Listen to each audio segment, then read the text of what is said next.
ଓଡ଼ିଆ ଚଳଚ୍ଚିତ୍ର mental 2 October 2014 ମୁକ୍ତିଲାଭ କରିଥିଲା ଏବଂ ଆକ୍ସନ ଡ୍ରାମା ଏବଂ ଆକର୍ଷଣୀୟ ସଙ୍ଗୀତର ବିଦ୍ୟୁତ ମିଶ୍ରଣ ପାଇଁ ଦର୍ଶକଙ୍କ ମଧ୍ୟରେ ଶୀଘ୍ର ଏକ ଲୋକପ୍ରିୟ ପସନ୍ଦ ପାଲଟିଥିଲା।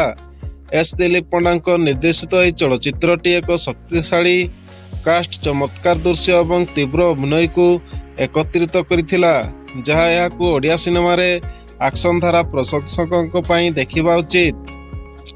ମେଣ୍ଟାଲ ଏକ ଉଚ୍ଚ ଆକ୍ଟେନ୍ ଆକ୍ସନ ଥ୍ରିଲର ଯାହା ଦର୍ଶକଙ୍କୁ ଆରମ୍ଭରୁ ଶେଷ ପର୍ଯ୍ୟନ୍ତ ସେମାନଙ୍କ ଆସନର ଧାରାରେ ବାନ୍ଧି ରଖେ। ଏହି ସିନେମାଟି ଆକର୍ଷଣୀୟ ଆକ୍ସନ ସିକ୍ୱେନ୍ସ, ଭାବପ୍ରବଣ ମୁହୂର୍ତ୍ତ ଏବଂ ରୋମାନ୍ସର ସ୍ପର୍ଶରେ ପରିପୂର୍ଣ୍ଣ ଏକ ତୀବ୍ର କାହାଣୀ ଅନୁସରଣ କରେ।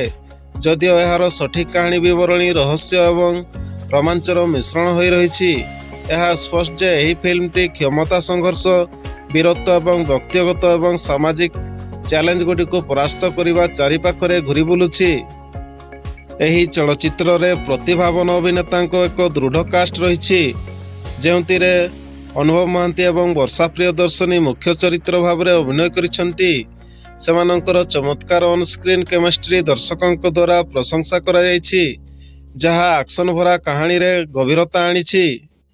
ସେମାନଙ୍କୁ ସମର୍ଥନ କରୁଛନ୍ତି ରାଇମନ ପରିଡା, ହରିହର ମହାପାତ୍ର, ଶରତ ଦାସ, ସଲିଲ ମିତ୍ର, ପିଣ୍ଟୁ ନନ୍ଦ ଏବଂ ଅନ୍ୟମାନେ।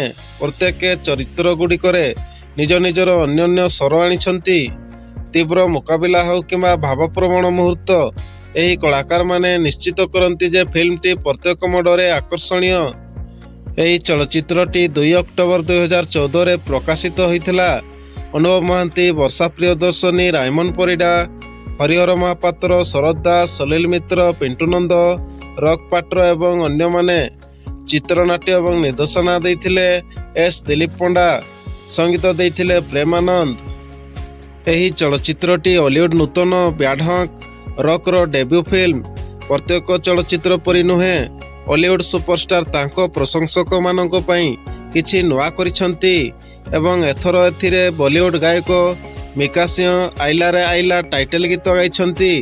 2012 ମସିହାରେ ଏକ ବାଣିଜ୍ୟିକ ଓଡ଼ିଆ ଚଳଚ୍ଚିତ୍ରର ହାରାହାରି ବଜେଟ୍ ପ୍ରାୟ 60ରୁ 85 ଲକ୍ଷ ଟଙ୍କା ଥିଲା। ଏହି ଚଳଚ୍ଚିତ୍ରରେ କଳାକାରମାନଙ୍କ ଫିସ୍। ବଲିଉଡ୍ ପରି ଓଡ଼ିଆ ଫିଲ୍ମ ଇଣ୍ଡଷ୍ଟ୍ରିରେ ଅଭିନେତାଙ୍କ ଫିସ୍ ପ୍ରାୟତଃ ଚଳଚ୍ଚିତ୍ରର ବଜେଟ୍ ଏବଂ ଅଭିନେତାଙ୍କ ଲୋକପ୍ରିୟତା ଉପରେ ଆଧାର କରି ଆଲୋଚନା କରାଯାଏ। ଏହିପରି ଚଳଚ୍ଚିତ୍ର ବିଷୟରେ ଜାଣିବା ପାଇଁ ଚ୍ୟାନେଲକୁ ସବସ୍କ୍ରାଇବ୍ କରି ରଖନ୍ତୁ।